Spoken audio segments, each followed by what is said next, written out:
నాకు ఐజీ ఉన్నాడు, intelligence DG ఉన్నాడు, ఆ రోజు ఉన్నాడు, ఇప్పుడు ఉన్నారు. మార్నింగ్ నిద్ర లేస్తే సాక్షి పేపర్లో టీవీలో వివేకానంద రెడ్డి గుండెపోటుతో చనిపోయాడు. మీరు ఎట్లా ఆలోచిస్తారు దిశ? పాపం అదే ఎవరికి పెద్ద తప్పు చేయలేదు, అతను మంచోడు చనిపోయాడు అనిపించి అందులో ఎలక్షన్లో బిజీగా ఉన్నాం. నేను కూడా అదే అనుకున్నాను. మా ఐజీ ఇంటెలిజెన్స్ చెప్పలేదు, సీఎంఓ చెప్పలేదు, డీజీ చెప్పలేదు. మార్నింగ్ అక్కడి నుంచి అతను బయలుదేరి వాళ్ళ ఫ్యామిలీ విషయం ఇది, వాళ్ళ ఫ్యామిలీ విషయం కంటే నేను ఎక్కువ పట్టించుకోలేదు. సునీత గారు ఫోన్ చేసి కాదు పోస్ట్ మార్టం చేయాలి అని అడిగారు. పోస్ట్ మార్టం చేయాలంటే నేనేమన్నానంటే చేయండి, ఆ అమ్మాయి అడుగుతా ఉన్నప్పుడు మనకేముంది, నేను తప్పు చేయలేదు కదా, మీరు చేయండి అన్న. చేశాను. పోస్ట్ మార్టం చేసినప్పుడు ఇది గుండెపోటు కాదు, గొడ్డలిపోటు మామూలుగా కాదు చేసింది, బ్రెయిన్ కూడా బయట వచ్చింది అని వాళ్ళు ఆ రిపోర్ట్ ఇచ్చే పరిస్థితికి వచ్చారు.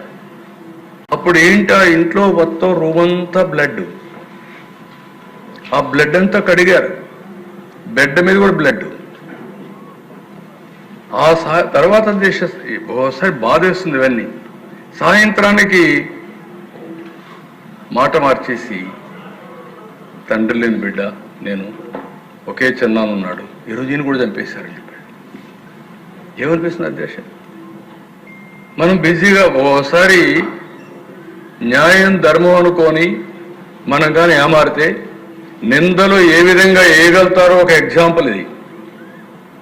ఆ మాటని నెక్స్ట్ డే మార్నింగ్ నా చేతిలో ఒక కత్తి పెట్టి నారాసుర రక్త చరిత్ర,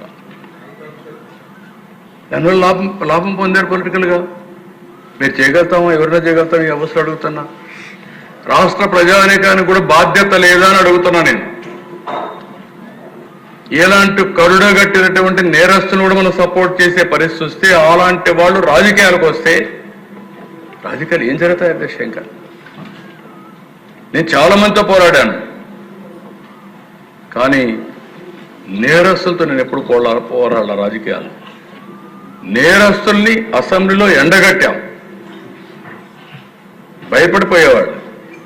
అలాంటిది ఇవన్నీ జరిగిన తర్వాత దిశ నిన్న శంకరయ్య అంటాడు, ఎంత ధైర్యం ఉండాలి దిశ. నాకు నోటీస్ పంపించాడు డెఫర్మేషన్. ఇప్పుడు ఆదినారాయణ రెడ్డి గారు మాట్లాడారు.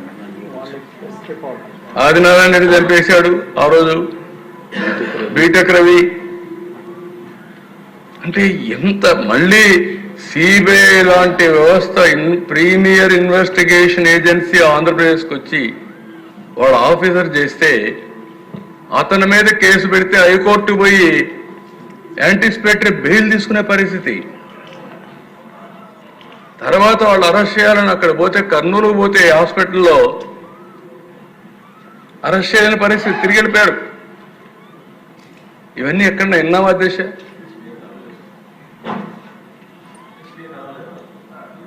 నా వల్ల కాదన్నాడు.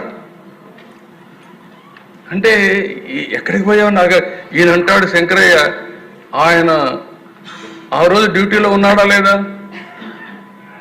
నువ్వు ఆ ఇంట్లో ఉన్నావా లేదా? బాక్స్ తెచ్చారా లేదా? బాక్స్ తెచ్చి నువ్వు పెట్టించావా లేదా? నీ కళ్ళ ముందర పెట్టారు, నువ్వు పెట్టించావా లేదా? అది వేరే, నీ కళ్ళ ముందర పెట్టారా లేదా? నీ డ్యూటీ ఏంటి? సీన్ ఆఫ్ అఫెన్స్ ఫస్ట్ ఎవరు ప్రొటెక్ట్ చేయాలి? Concern station officer has to protect. ఎందుకు ప్రొటెక్ట్ చేయాలని అడుగుతున్నా నేను. చీఫ్ మినిస్టర్, ఆ రోజు చీఫ్ మినిస్టర్, ఈరోజు చీఫ్ మినిస్టర్ అడుగుతున్నా, సమాధానం చెప్పమంటున్నా. అంటే ఈరోజు నువ్వు క్రిమినల్స్తో కలిసిపోయి నువ్వు నాకే నోటీస్ పంపించే పరిస్థితికి వచ్చావంటే what is happening in this country అధ్యక్ష? ఎక్కడన్నా చూసారా అని అడుగుతున్నా మిమ్మల్ని. It is not a small issue, it is investigation సిబిఐలో ఉంది. కాబట్టి ఇవన్నీ కూడా సిబిఐ కూడా కాగ్నిజెన్స్ తీసుకోవాల్సిన అవసరం ఉంది. లేకపోతే లా అండ్ ఆర్డర్ మనం మెయింటైన్ చేయలేం. ఇది అయింది అధ్యక్ష. ఎంత ఇదంటే నేరుగా గుంటూరు మిర్చి అడిగి పోయి ఇష్టానుసారంగా బిహేవ్ చేయడం, తెనాలి టొబాకో, తెనాలి కాదు మన పొదలికి వెళ్ళి సార్ ఒక ఎంత భయంకరంగా అంటే అమరావతి ఆడబిడ్డలందరూ అది అమరావతి వ్యభిచార గృహం అని చెప్పి మాట్లాడారు. Is it not